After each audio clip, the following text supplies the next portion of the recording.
Ms. Davidson, what will you do to reduce the high legal fees generated by City Hall? First of all, it goes back to, like I said earlier, cooperation, working together. The mayor's office and the council office must work together. If we have a city attorney, that city attorney is hired to represent the city of Bessemer. That city attorney is not hired to represent the mayor only, nor the city council only. It's there for all the citizens here in the city of Bessemer. If we can get that cooperation out of the city attorney, there would be no reason to go out and have to hire another attorney. I pledge to look local, to hire some attorneys here in the city of Bessemer. We have great attorneys here in the city of Bessemer. We do not have to go outside. We need to keep all our expertise right here in the city of Bessemer. And like I said, we do have that here. Working together, communication is the best thing that the mayor and the council, and also respect. That's what we need here in the city of Bessemer. Thank you. Ms. Alexander, what will you do to reduce the high legal fees generated by City Hall? Well, first of all, I would do just like Jefferson County has done. Jefferson County has in-house attorneys, and those in-house attorneys take care of each and every daily thing that is going on in the county. We have attorneys that is on staff here in the city of Bessemer, just like they said, 1, 2, 3, 4, 5 different attorneys. Well, with the in-house attorneys, we can just set them at a set salary across the board, and that's all they will receive. Again, it goes back to the dialogue between the council members and the mayor. The mayor has the right to hire the attorney, the city attorneys. I just want that to be understood. That is one of the callings of the mayor. The mayor has that right, but with that right, I will feel better if, when elected, to sit down with the city council and talk about who we need to hire and how we need to hire them and what their rates and their salaries should be. That is something that I feel that the mayor and city council as a whole should do, because those attorneys will be representing the city council, the mayor, and the citizens of Bessemer. So we need somebody that's going to listen to everybody's problems and give us a solution. When I first got on the city council it was 12 years ago, an attorney said to me his opinion. I had to stop him. I said, we don't pay you for your opinion because everybody in here got an opinion. We pay you to know. When you come back, know the law. We're not paying you for your opinion. We are paying you for your knowledge.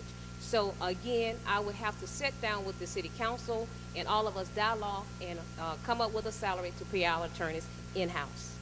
Thank you. That concludes the questions for this evening. We will begin with Mr. May with the final summations, your final words. You'll have 1 minute. Thank you again, Ron. As I said when I opened, my mother's, one of her favorite songs was, "Let the Work I've Done Speak for Me." It was a little over 8 years ago. It was August of 2002.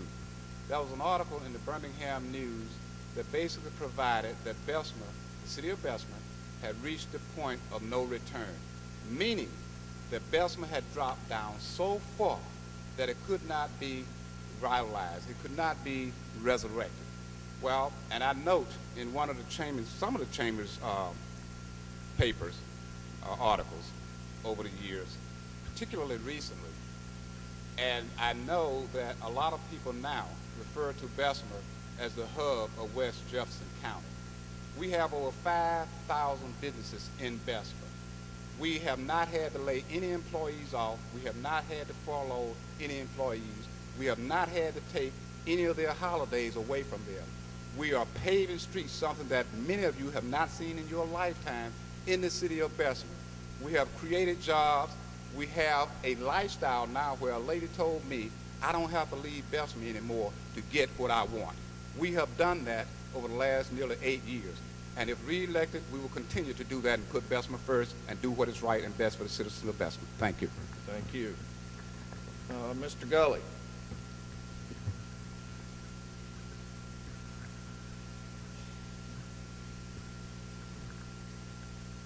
First of all, I'd like to thank all of you for allowing me this opportunity to speak with you this evening.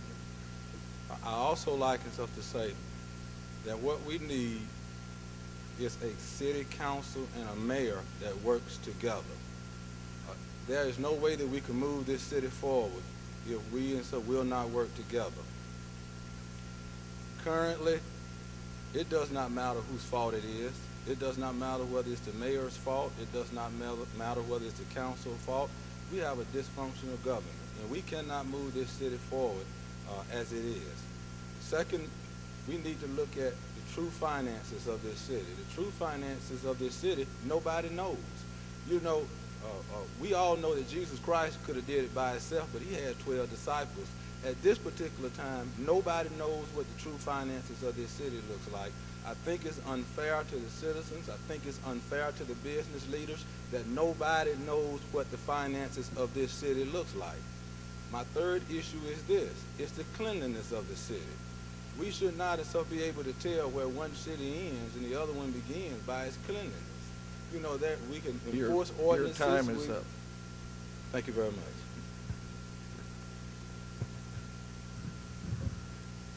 Mr. Ballard. I want to thank the chamber for the presenting this forum, the citizens for their attention. I didn't come tonight to you know, play politics, point fingers. I come here to offer the citizens of this city an alternative, a change in the way that your city government does business. You know, we can all play politics and suffer, or we can follow leadership and prosper. The personal attitudes and personalities that go along, that what causes all of this confusion, they need to be they need to have no part in our government. As it was said, it's dysfunctional, it's not productive, it's not effective, and so you the citizens have the power to change your government when you go to the polls August 24th. Our Bessemer Civic Center, our cemetery, airport, of our golf court. I will work to help bring Citizen Recreation Community Center to our city. I will listen to the department heads and help our employees. I will be fair to all. So please go to the polls August 24th, 2010, and cast your vote, Dorothy Davison. Thank you. Thank you. Ms. Alexander. I'd just like to thank everybody for coming out tonight. I just want to say in closing that I am a resident and a true and loving resident of the city of Bessemer. My heart is here with the citizens of Bessemer. I lived here for 50 years. I was born and raised here. I want to do something that I guess been placed on my heart to do. I was a council for 12 years, and I think it's time for me to move to another level, and that is to become the mayor of the city of Bessemer. I want to provide to you some of the things that you have not been receiving in the past decades. I'm not going to say the past 8 years or 12 or 14 years. I want to see the citizens of Bessemer get recreational centers, senior citizen homes. I want to see y'all, the citizens here, receive affordable housing, better neighborhoods, not on the outskirts of the city of Bessemer, but inside the city of Bessemer. If you look at our inside of the city of Bessemer, it is terrible. So I'm just asking you on August the 24th, when you go to the poll and vote, stretch in Louise Lulu Alexander. Your time is up. Mr. Blue. When I walked in this evening, and as I look in the audience now, I see many of my school teachers. I see many of my mentors, many of my guides. I even see people that I used to work with at 4th Avenue Supermarket as a kid. When you look at me, you are essentially looking at Bessemer. I am what this beautiful city has made me into. I won't sit here and make you any promises that I know I can't keep, because a promise that you know you can't keep is only a lie. What I will tell you is I will roll up my sleeves and work hard every day to make this city the absolute best city that it can be. Bessemer's a beautiful place to live. A lot of people have looked at me and said, well, you know, you sound great, but you're young. Well, I remind people that when Henry Bessemer first started the city of Bessemer, he was only 30 years old. I'm 36 now. You've been looking to pass the torch. Now is the time to start passing it. Thank you. Thank you. Let's give them a hand.